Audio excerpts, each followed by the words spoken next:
and welcome to another episode of Wrestling with Bros. This is Big Baby Ben. Juice Black, Troy Black, baby. We about to get it. Let's get it. Tonight we have a very special guest returning to the podcast. This time live on video chat.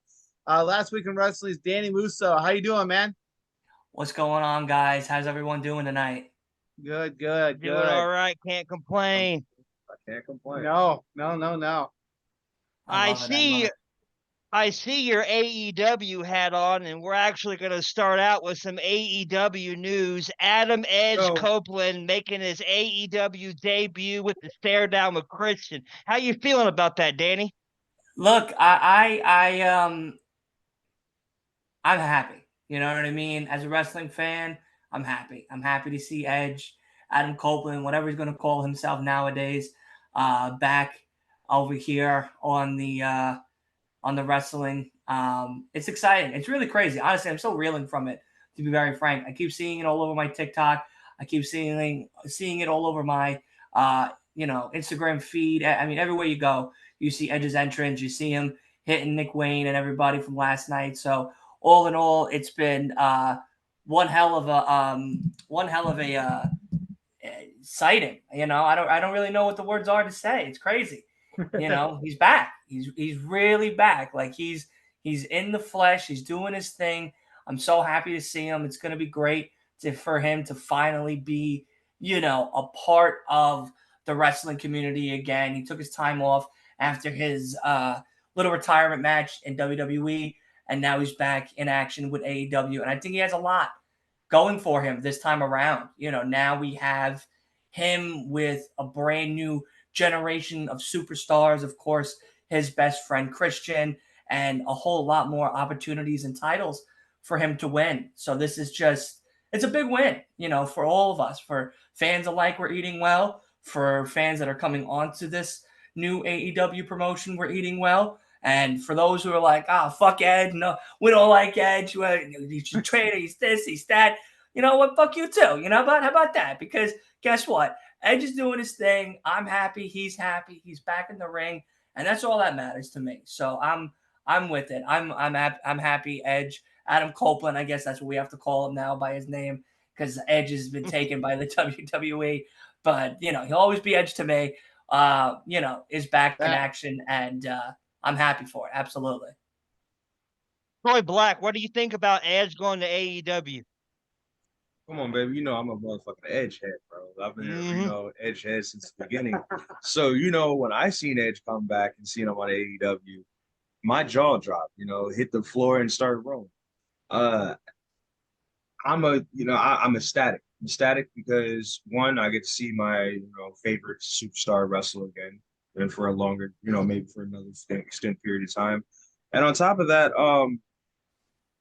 for people like Judas and I, when we're going into the wrestling, I always want to meet my idol, that. So when he retired, it kind of hurt me a little bit. Like, damn, I might not ever get a chance to ever meet this man backstage or ever see him live.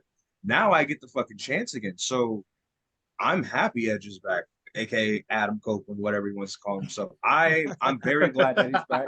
And I was actually telling Judas here, I'm like, dude, look, if Christian is still up there fucking wrestling, Edge is able to wrestle.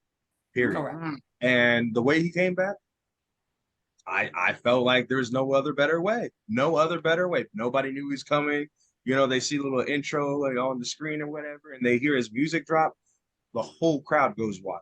Goes wild. Those people bought those tickets not knowing that this shit was going to happen. Nope. And man, they got lucky to a great show. Yeah. Yeah, absolutely. I literally started looking up the news because I seen a post on Facebook. I was like, nah, this shit's fake again. Like people have been posting this fake ass news for a hot second. So I looked it up on YouTube, and I'm like, what the fuck? Like, holy shit, Edge is an AEW. You hit those spears. Like, I thought for sure this man was talking about retiring. He just couldn't do it again, couldn't do it anymore. And he pulls one out of the hat, surprises all of us. I mean, I sent it over to the podcast and to Ben and to Troy here. And Ben's like, dude, I already shared that with you guys. I was like, oh, completely missed that.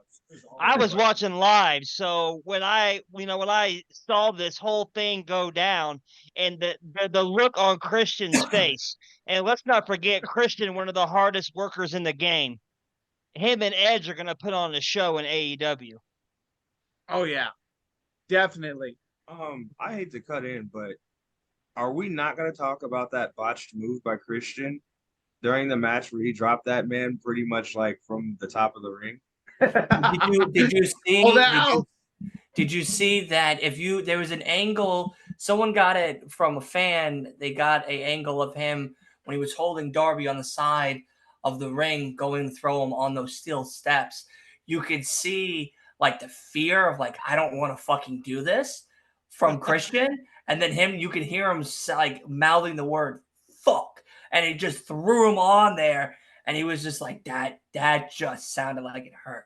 Oh yeah, like, if I was 20 again, yeah, I take it. But like, I'm not 20 anymore, Darby. So I'm happy you're taking it because that would permanently put me in a retirement home, like for sure. Yeah, I'll take a few months. Yeah, absolutely. I'd see you in 2024. It was damn near like a War Games match. Yes, it was. Every War Games was a fucking injury. There's not one War Games where hasn't been an injury. I mean, shit. I literally watched when Edge came out. He had to step over pieces of mat and everything else just to get to the ring because the whole thing was torn apart. But it was absolutely amazing to see Adam Copeland come back. Edge. He always will be Edge. I don't give a fuck. I'm going to call him. He's Edge, baby. He always will be Edge to me. But he's back, definitely. If WWE keeps up with their releasing of stars that everybody favoritizes, and these stars happen to end up to AEW will be WWE. Within the next, I say anywhere between the next 5 to 10 years, if they keep going on the track they're going, I think they will take over. Well, I think to your point, even Tony said it in that media scrum last night. He goes, or maybe it was Jericho that actually said it, but Jericho was just like, we're trying to make this promotion, that promotion where if you still want to do this, you can. And it is safe and it is fun. And it is almost like that new jolt of energy, that fresh feeling you get when you really step in the ring the first time around with people that you've known and worked with 5+ years, 10+ years. And you now know you're working with fans and like these fans who are practiced and are ready and are wrestling and willing and capable of doing everything in between to get their name out there. This is where that's going to be. AEW is that promotion. AEW is that promotion where now you can have the Edges of the world, the Paul Wrights, the Christians, the Daniel Bryans, the Adam Coles come in here and make a new name for themselves or kind of continuation of what they were trying to do. WWE, as much as we may at times not like the product or the way that people book some of our favorite superstars, men or women, WWE does have a limit to how much success you will get until you're eventually doing the same thing week in and week out. And then there's nothing really for you. You hit your milestone, exactly. You hit your title reps, your title wins and your reigns, and you do all these great things that make you that superstar that we all know and love. But once that's all done, once that's all said, it's like, okay, well, now that I've hit all of these different divisions, now I've done all of these great moments, I've sold out Madison Square Garden, I've done all of these things. What's next? Oh, well, there's nothing. And a lot of them get that stale, that disheartening feeling of, well, why not? Like, where is my extra piece of this pie that you guys told me was always going to be here? And AEW is that extra piece.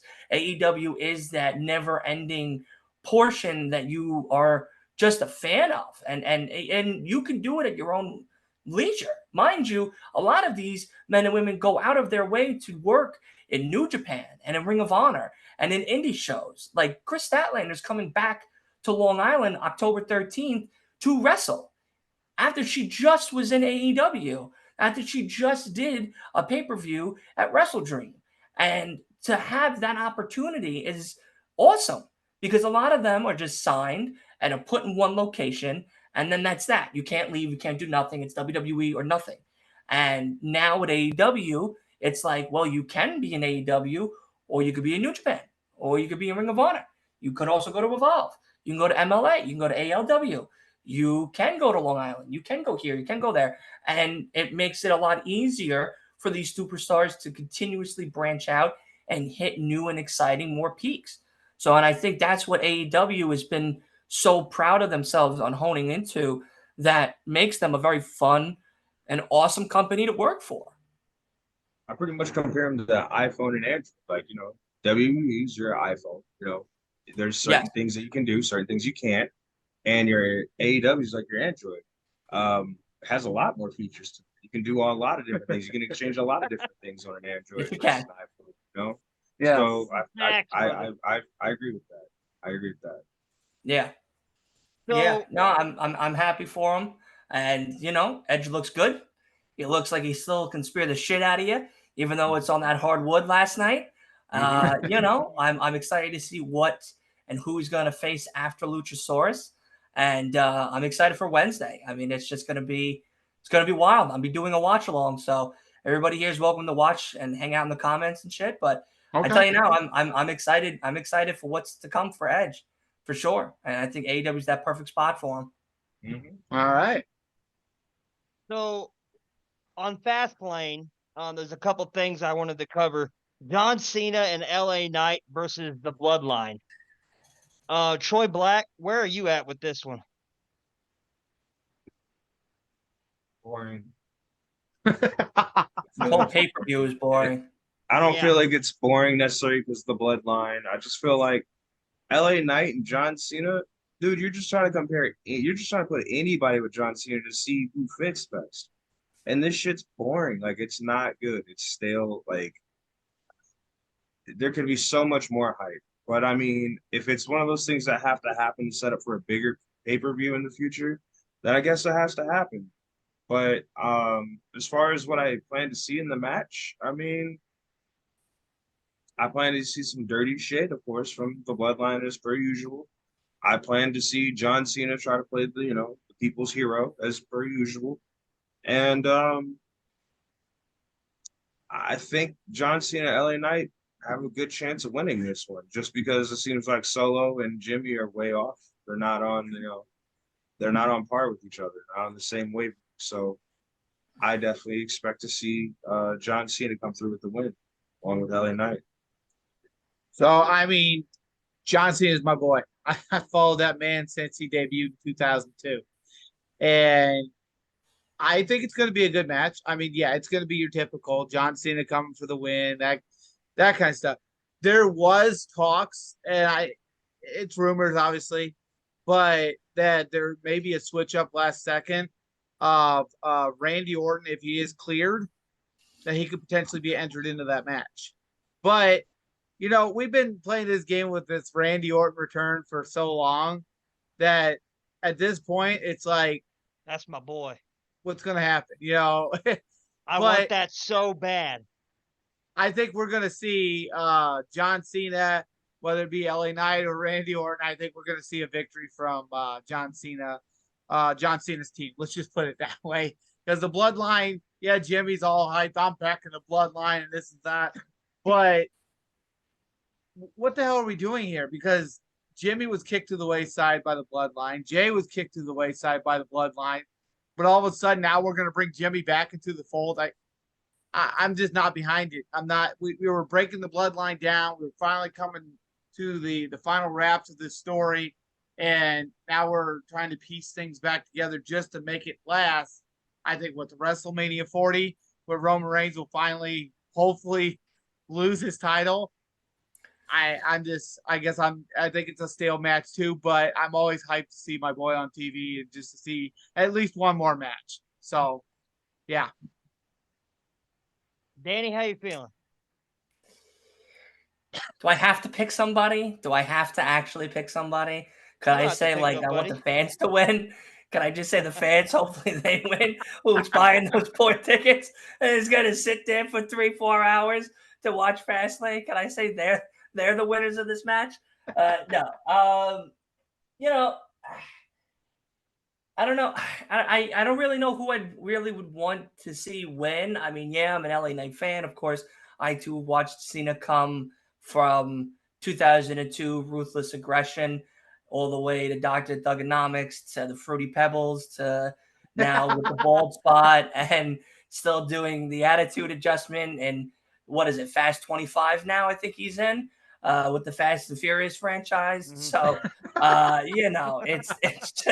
it just is a never ending win for this guy. So, I guess I'll go with John and LA Knight as well. I mean, I too don't know how after you get kicked out of a bloodline, you just come back to the bloodline. And then I'm like, oh yeah, I'm a part of the bloodline still. It just shows that there was nothing for Jimmy at all. And they knew that. And Jimmy had to go back to the bloodline. So they did what they did at SummerSlam to screw Jay to bring him over to Raw to really make him a main eventer that we all knew he could be and give Jimmy no hope, no love, no anything, not even a chance to write his own story in WWE. So I I don't know. I wonder what's next for that bloodline, I guess you could call it now. It's only what, two people. Roman's still on vacation as we speak, so Yeah. there is no real head of the table. Maybe Paul Heyman, I think, is the head of the table now with the fact that Paul's on TV more than anybody else. So yeah, I would say I know.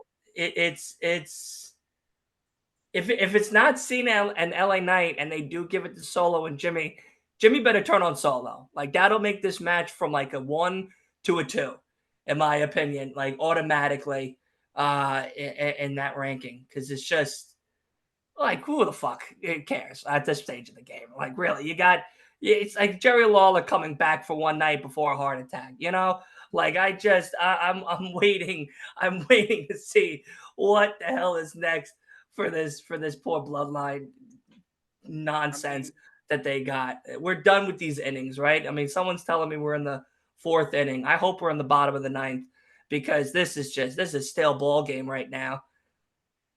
I mean, let's be real. We all watched the Hardy Brothers growing up. Yep. Everybody's biggest fan was Jeff. And what happened to Matt when they decided to split up and go to different brands and, do their own thing? Matt ended up not floating. The same thing. I have a prediction. Same thing's going to happen to Jim. Yeah. Even if he does turn that match from a 1 to a 2, like you said, still not going to be enough. I mean, that's temporary, but that's nothing to actually solidify his spot and being like a superstar. He's just a star at this point. Correct. And it sucks because if Jimmy had good writing and a good direction behind him and somebody to push him in that right direction, Jimmy could be something in even a mid-card tier ranking. Yeah. Maybe never main event, but he could do something just as good as Jay, and we could have very interesting matches for him on SmackDown each and every week. But there's no one that cares for him. And I think that's Grayson Waller. Put him up against someone like Grayson Waller or something like that. Or if we had good writing and it made sense, yes. Put him against somebody like Austin Theory, who's dry right now and needed someone like Grayson Waller to make him exciting. And I feel like that is like the biggest thing, one of the biggest things with WWE, with a lot of their superstars as well. Like even in their women's division, you don't see that love and attention for those 3rd, 4th place ladies. It's the top 2, they kind of Pinocchio down to 3, but they're never really pulling the strings up to that 2nd spot for any of them. And with that, you get a lot of disgruntled fans and, less merchandise sales. And, if you go on the whole business aspect of it, it's a lot more of a negative profit than a win in the profit column, Yep. And I heard you mention the ladies. Speaking of ladies, Fastlane, we're supposed to have a triple threat match, I believe. Is that between Io Sky, Charlotte, and Asuka? How do you feel about that? Well, okay. It's a good question. It is a very good question. Charlotte Flair shouldn't be in this title opportunity, period. Now, Charlotte Flair has done enough to prove that Charlotte Flair is Charlotte Flair. She's been a champion. She has been a superstar. She has been a diva. She has been a catalyst to continuing bringing up that women's division to where it is currently, with a help from a lot of others like Bianca, like Becky, like Asuka, and more Bayley. to come. Bayley, thank you. Yep. Io as well now. Io and Asuka should be the only two fighting in this one. There is no need for Charlotte to stick her nose into this match unless you are giving it to her to break the Flair streak. That's it. That should be the only end game for Charlotte Flair now, if this is what she's going to do when it comes to the women's title. If she's like, look, Flair did it. He's 16, 17 times, something like that. Champion, the highest one at the moment. Yep. If she wants to break his legacy, to really retain his legacy and continue it, then fine. Fine. And there's ways you can do that. You can build a lot of new characters, a lot of new women from the women's division, like the Indy Hartwells, the Candice LeRae's, the Mia Yims, the Piper Nivens, the Chelsea Greens, the Sonya Deville's. All of them could have those opportunities, be champions for a short reign, a month or two span, and then give it back to Charlotte so she's continuing that Flair tradition of being a champion and keeping that legacy lineage in her family. Fine. But if she's just here to sell tickets, I'm not paying to watch Charlotte Flair wrestle on Saturday. I'd rather pay top dollar to watch Io and Asuka wrestle than top dollar to watch Charlotte come out in a Ric Flair robe. I second that. Hey, don't forget, you said that you think that Flair is the top one right now. He's tied with my boy John Cena. They both have that 16 titles. In a way. I mean, I don't know. That bold spot might be ahead of all of them, but nonetheless,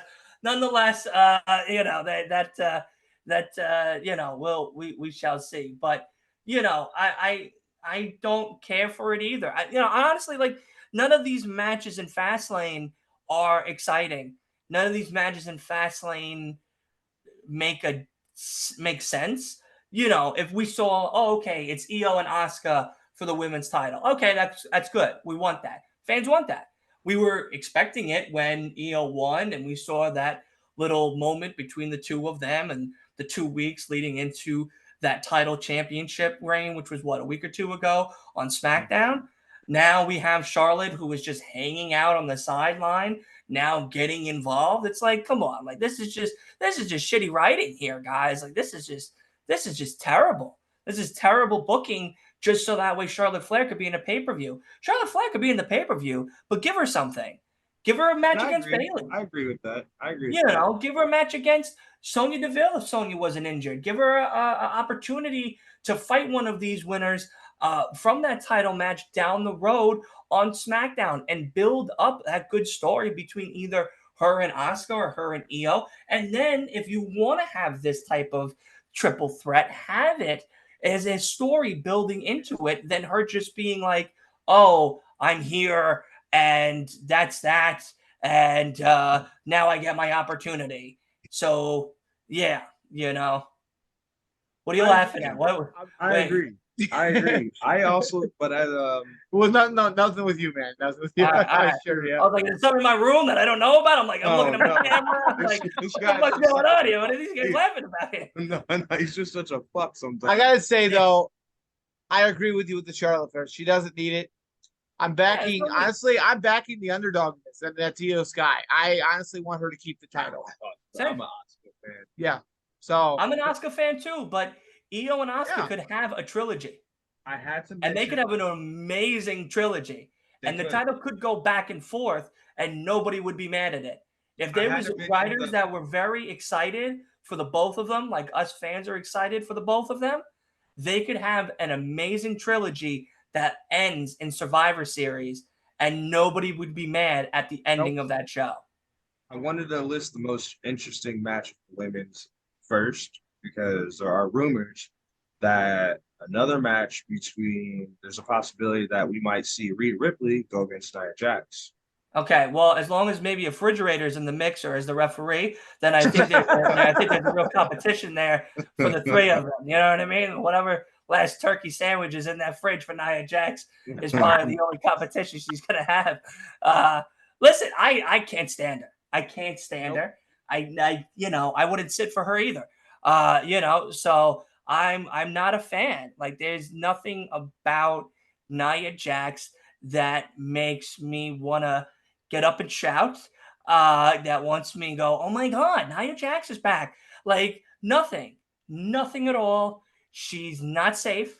She's hurt multiple women in the past and in her ring debuts. She's had opportunities that's not really worthy or given to her in any way, shape, and form. She doesn't play well with others in the back either.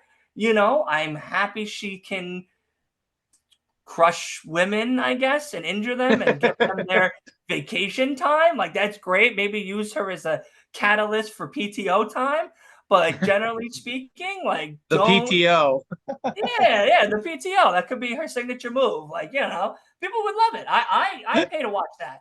I'd be like, oh, I guess Rhea's going on another vacation. All right, good. She got hit with 3 PTOs. Like, she's out like, listen, and that's fine. Like, you want to, what about Niven? What about Candice LeRae? What about Mia Yim? What about Indy Hartwell fan? I think Candice LeRae lacks due to her own in-ring ability, lack of in-ring ability. Ooh, 10-minute buzzer. With who? 10-minute buzzer. 10-minute buzzer. Wow, that went fast. Yeah, it did. I talk a lot. I'm sorry. No, you're okay, man. That's why we're here. That's why we're here. You got anything you want to slide in there, brother? I'm a Charlotte fan. Of course. Big surprise. That makes sense. That's why he was very silent throughout all of that. That makes sense. I'm a Flair fan. The Flairs do a lot for the wrestling world in general. They do.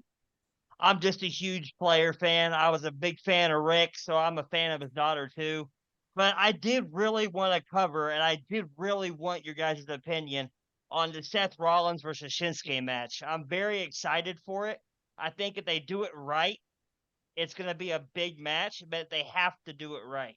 Danny, you mean no? You mean if Seth carries him again throughout the whole match again? That's the only way that this would ever be interesting. I'm sorry, Seth Rollins is an excellent athlete, but he doesn't have the physical physique to be flipping Shinsuke Nakamura around the way he's supposed to be flipped if Shinsuke's not doing his damn job correct. The last match I watched, I'm pretty sure I tuned out for 3/4 of it. Yeah, you did. Like, had no fucking interest, and I'm a Seth Rollins fan.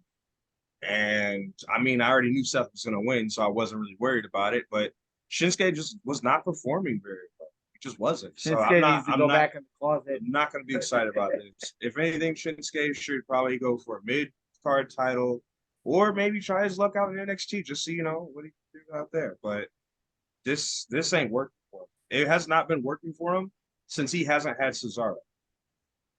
And that's really how I felt. I've seen you shaking your head over there, Danny. What's your thoughts? My name is Dylan, by the way. I knew Dylan. You were wrong name. Holy cow! I was like, who the fuck is Danny? But I'm gonna just go with it for a little bit. I'm like, all right, no problem. No, it's Dylan. It's Dylan, but it's okay. It's listen. It's not the worst thing I've ever been called. That's on you guys. That's on you guys. I'll take Danny. I've been called a lot worse, so I'll take Danny for sure. But no, what you call it? This pay-per-view sucks ass. Like, I'm not gonna lie to you. From beginning to end, this pay-per-view is gonna suck ass. And there's nothing exciting about any of these matches at all, from the women's matches to the Seth match to the Tommaso Ciampa Gunther match. Like, none of these matches are like piqued my interest. None of them have made me want to go and watch this, or, you know, I'm doing it because I'm a content creator and I'm watching it and doing a watch along for it. But like, if I wasn't a content creator, I'm watching Collision. I truly would be. I mean, you know, like, it's not like nothing, none of the stories are built to this. None of the moments that we've seen prior is built to this. Seth's match recently with Shinsuke was good to an extent. You know, Seth's working with a bad back here. Do we want to wait until he's Darby Allin and getting thrown on a steel steps and then taking a vacation himself? Like, give him Nia Jax at that stage of the game. Like, you know what I mean? Got Use hit the with a PTO. PTO. Yeah, give her the PTO, man. I'm telling you. Like, it's really just like, what is truly next for Shinsuke if he doesn't win Saturday? Is he just gonna do some more awesome promos with the anime and Japanese, you know, subtitles? Like, okay, great. What's next? Like, give me something here. We're leading into Survivor Series, and it's really not looking good. Like, I tell you that now, and you know, whoo, this is bad. This is really bad. Like, they need to hire somebody over there, because I don't know what the This fuck is not they're going doing. good for the company.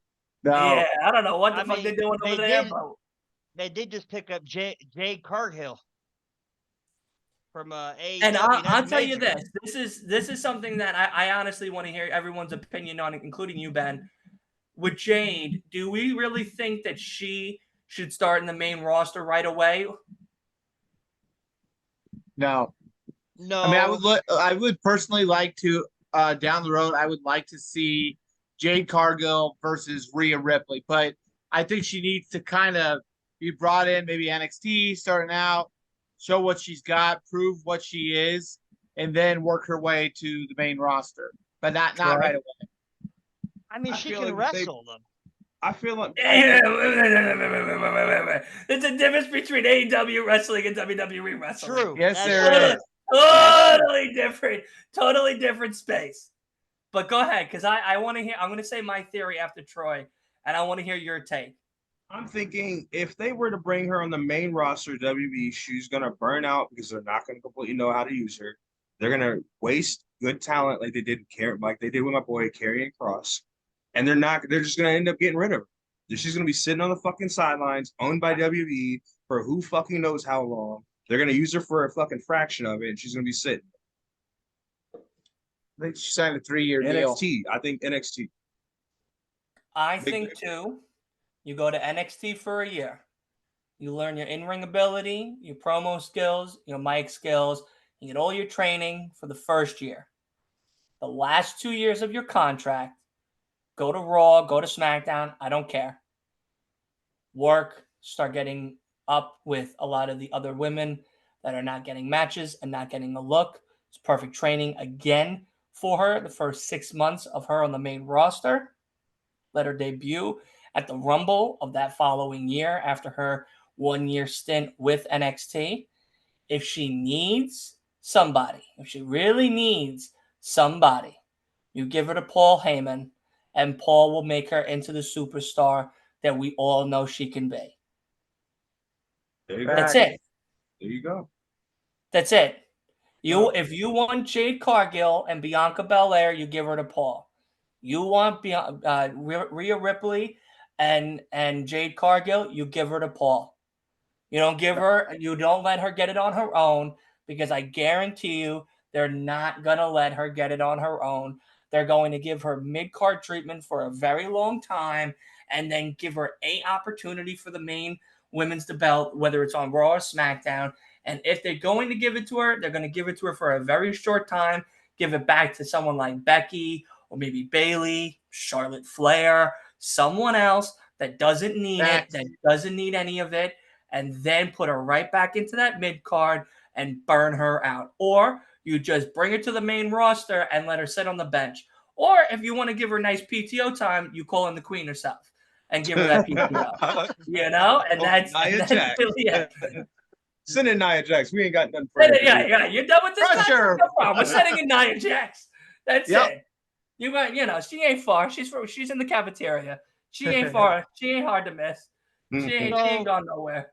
Did Becky Lynch need NXT at this point in her career? No. Was a it stupid needed? idea? It was a stupid idea. Taking the belt off Tiffany Stratton like that and just giving it to Becky, I didn't agree with that. How about you guys? No. I think it's a plan to bring Becky to the main, or Tiffany, excuse me, to the main roster. Yeah, but That's what main what roster? I think that's what it's to do. Bring her out there to But the what? main roster. But what main roster?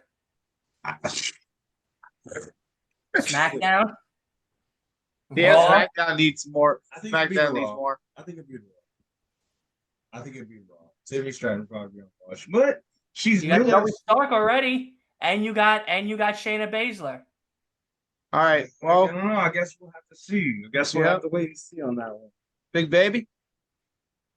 Unfortunately, we've come down to that time where, we got to give honorable mentions and say goodbye. My honorable mention goes to Dylan. Everyone tune in to Last Week in Wrestling podcast. They're all over TikTok, YouTube. They're everywhere. Give them a look. They're really good. Honorable mentions to Dylan as well. Keep up the good work, man. I would definitely. I appreciate it. My honorable mention definitely goes to Dylan as well. And also to add Danny at HAW. I'm wearing your shirt. You still got my jacket, all the shit on it. So yeah, great podcast. Yeah, hit me up on TikTok and all that good stuff. Twitter, Will do. YouTube and stuff. Send me everyone's links and stuff, and we'll try to get you on the. We got to get you on the podcast soon because we got sounds good. We got a lot of content. All three of you. All right. All three of you. Awesome. So we're gonna have a good time. Well, this is Big Baby Ben. Judas Black. Troy Black, baby. It's been another amazing episode of Wrestling with the Bros. Thank you, guys.